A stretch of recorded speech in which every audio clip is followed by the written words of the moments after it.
1990 সাল থেকে 2005 সাল থেকে জন্মেছি। আমরা বিশেষ কিছু ছিলাম না, তবে আমরা ভাগ্যবান ছিলাম। আমরা যখন ছোট তখন আমাদের হাতগুলো জামার ভিতরে লুকিয়ে বলতাম আমার হাত নেই। একটা কলম ছিল যার 4 রকমের কালি ছিল। আমরা 4টা বোতামে একবারই চাপার চেষ্টা করতাম। আমাদের সময় এক হাত সমান কলম পাওয়া যেত। আবার সেই কলম কেটে কেটে সেই ছোট কলম আবিষ্কার করতাম। আমাদের ছোটবেলায় আবার এত রকমের বাহারি মেকআপ ছিল না। আমরা তখন মুখ ভর্তি করে পাউডার মাখতাম, কেউ আসলে ভূতের ভয় দেখিয়ে চমকি দেব বলে। রাতে যখন হাঁটতাম তখন ভাবতাম আকাশের চাঁদটাও কেন আমাদের সঙ্গে হাঁটে।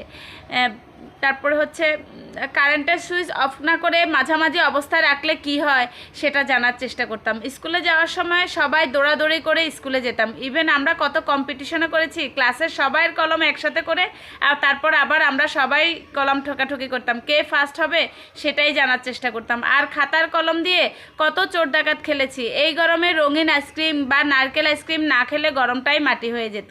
আকাশের যদি 2-1টা হেলিকপ্টার যেত সবাই হা করে তাকিয়ে থাকতাম। স্কুল ছুটি হলে দৌড়ে বাসায় চলে যেতাম সিসিমপুর মিনা কার্টুন দেখবো বলে। ফলের বিচি খেয়ে ফেললে দুশ্চিন্তায় পড়ে যেতাম। পেটে আবার যদি গাছ হয়, আবার কারোর মাথার সঙ্গে গাছ লাগলে আরেকটা ধাক্কা দিতাম যদি আবার সিংহ যায় এটা ভেবে। কেউ যদি বসে থাকতো তাহলে তার মাথার উপরে লাফ দিতাম, সে যেন আর বড় হতে না পারে। সে কারণে আমাদের বিকেলের মাঠে ছিল বাহারি রকমের খেলা, গোল্লা শুট, কানামাছি, কত রকমের খেলা আমরা খেলতাম।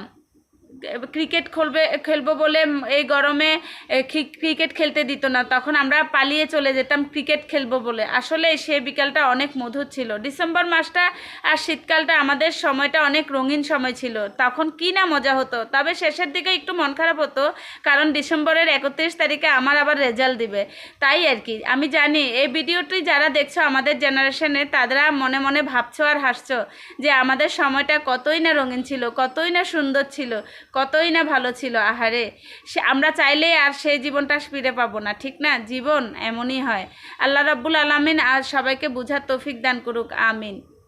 আসলে খুব মিস করি সেই দিনের কথাগুলো। একসাথে মানে ঝাঁপ দিয়ে পড়তাম নৌকার উপরে যখন দেশে যেতাম, শাপলা উঠাতাম কাজিনরা সহ। খুব আনন্দের দিনগুলো গেছে সত্যি। এই দিনগুলো যদি আবার ফিরে পেতাম, জানি ফিরে পাবো না, কিন্তু খুব মিস করি, সত্যি খুব মিস করি। আপনারা মিস করেন তো? 2090 থেকে 2005-এর ভিতরে যাদের জন্ম, তবে এর আগের জন্ম যারা, তারাও কিন্তু এমনটাই করতো। কিন্তু 2005-এর পর থেকে কেন যেন সব পাল্টে গেছে, সবাই মোবাইলের উপরে আসক্ত হয়ে গেছে, ঠিক না? সবাই ভালো থাকবেন, সুস্থ থাকবেন। আর হ্যাঁ, কথাগুলো যদি ভালো লাগে, একটু যদি মনে নাড়া দেয় আপনাদের এই ছোটোবেলার কথাগুলো, তাহলে অবশ্যই এই বোনটাকে লাভ লাইক দিয়ে শেয়ার করে দেবেন। আসসালামু আলাইকুম, আল্লাহ হাফেজ।